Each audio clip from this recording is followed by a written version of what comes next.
So this is the third way that we show up in the workplace when we feel like we don't belong. And it applies to our romantic partners, to our parenting style, to how we handle our friends.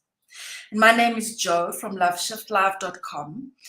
And I help people to break free from negative relationship patterns.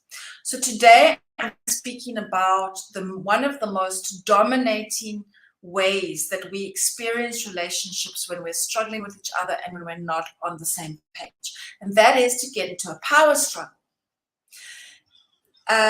Systematic effective parenting says the way that you know that you're in a power struggle versus the first two that I've mentioned, which is attention seeking, or when someone feels like they don't know what they're doing, or they're not feeling confident about themselves, is that with a power struggle, you feel angry. So your emotions are a telltale sign of what you're dealing with. So if you can go to the first two videos to find out about the other two, attention seeking and when someone is feeling a lack of confidence or a feeling that they're not competent in what they're doing. If you're feeling angry with your teenager or with someone at work, then you know I'm in a power struggle. And here's why, as a manager and a leader, or as a parent or as a partner, you want to nip it in the bud, is because a power struggle unchecked becomes revenge and retaliation. The Gottman Institute, which helps people with the relationships, and they do enormous research, they've done thousands of couples all over the world.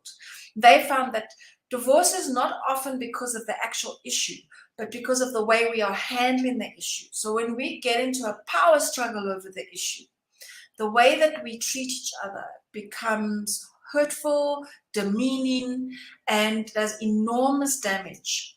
And if it enters the next phase of retaliation and revenge, it's hard to come back from that.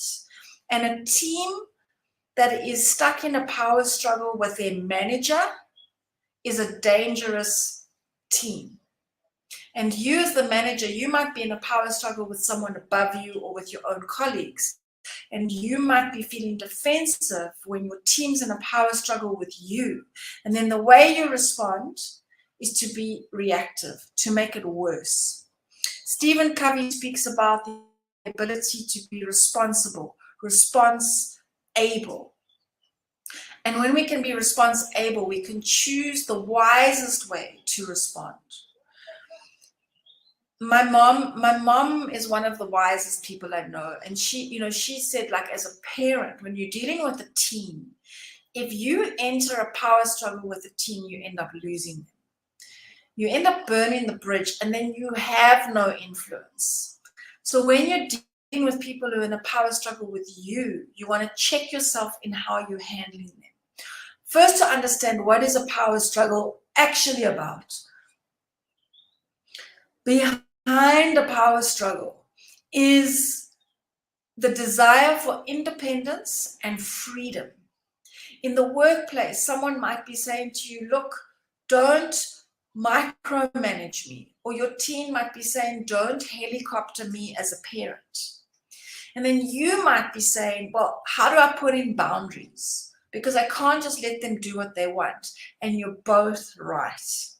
There is a grain of truth in both points of view.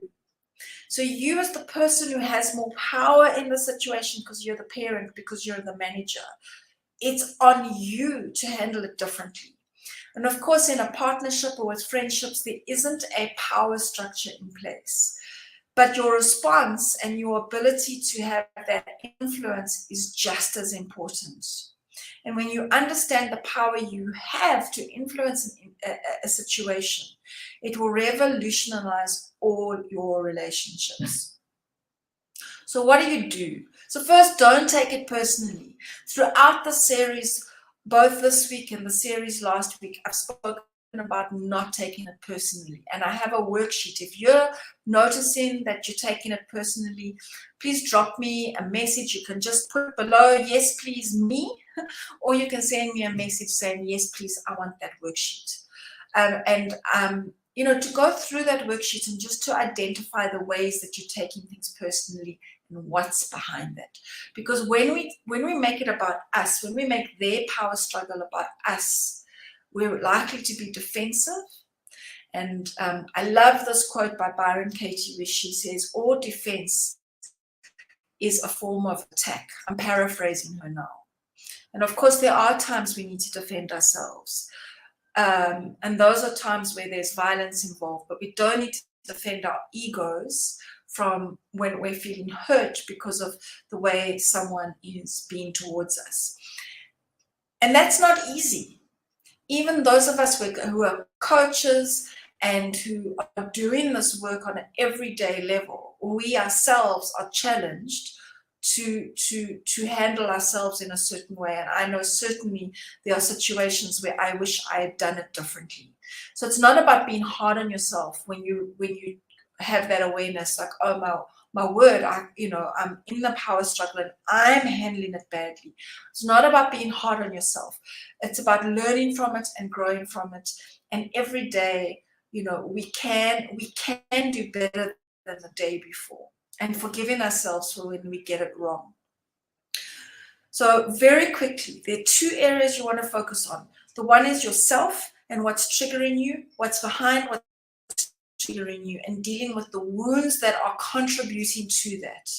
The second is your relationship skills and your communication skills. The stronger your relationship is, the easier it is to handle those little power struggles along the way. And the stronger your communication skills are, the easier it is to set boundaries without blaming someone, attacking them, and doing what the United Nations leadership program that I took calls right wrong conversations, where I make myself right and I make you wrong, or find the flaw conversations where I'm constantly picking at what you've done wrong. I hope that you're finding the series helpful, and I'd love to hear your stories. I had someone write to me yesterday with a question that yesterday's topic brought up for her with her team, and she's a leader and a manager. And so we were talking about what's going on with her team and her leadership style. And then she brought up a situation with her team. And I would love to hear from you some of your stories. How are you handling power struggles? What has worked for you? What hasn't worked for you? And where are you stuck? If you want me to do a video speaking to your situation, what I do is I screenshot it and I remove your name. And then I can either do a video or I can put it out to the audience to let other people come in with their wisdom.